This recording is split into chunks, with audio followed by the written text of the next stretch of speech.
মই যাবলৈ বহুত ইচ্ছা আছিলে, বহুত মন আছিলে, কিন্তু মই যাব পৰা নাই। সেইটো কাৰণে আমি মোবাইলত চাই আছোঁ জুবিন দাৰ শেষ যাত্ৰাটো। বহুত বেয়া লাগি আছে।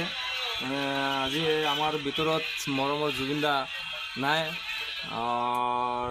আমি সদায় চেষ্টা কৰিম যে জুবিন দাৰ গানবিলাকৰ ধৰে মানে জুবিন দাক আমি আমাৰ ভিতৰত জীয়াই ৰাখিম। আমি সকলোকে প্ৰাৰ্থনা এইটোৱেই কৰোঁ যে জুবিন দাৰ যিবোৰ গান আছে গানবোৰত আমাৰ জুবিন দাক জীয়াই থাকিব লাগে। জুবিন দা শেষ যাত্ৰা মানে গুচি গ'ল, কিন্তু জুবিন দা মানে আমাৰ মনৰ ভিতৰৰ পৰা যোৱা নাই আৰু কেতিয়াও নাযায়। জুবিন দা সদায় অমৰ থাকিব আমাৰ ভিতৰত। জুবিন দাৰ মানে শেষ যাত্ৰা হ'ব, সেইটোৱে মই চাই আছোঁ। বহুত বেয়া লাগি আছে আজি। বহুত বেয়া লাগি আছে না? হয়, মানে এইটো মানে প্ৰকাশ কৰিব নোৱাৰিম, মানে ইমান দুখ লাগি আছে। মানে এইটো মানে কৈ পিনে মানে হেৰি কৰিব নোৱাৰিম, মানে ইমান মানে বেয়া লাগি জুবিন দা আছে। তোমাক বহুত মিছ কৰি আছে চবে, গোটেই মানুহে তোমাক বহুত মিছ গোটেই মানুহ মানে গোটেই পুৰা অসমটো পুৰা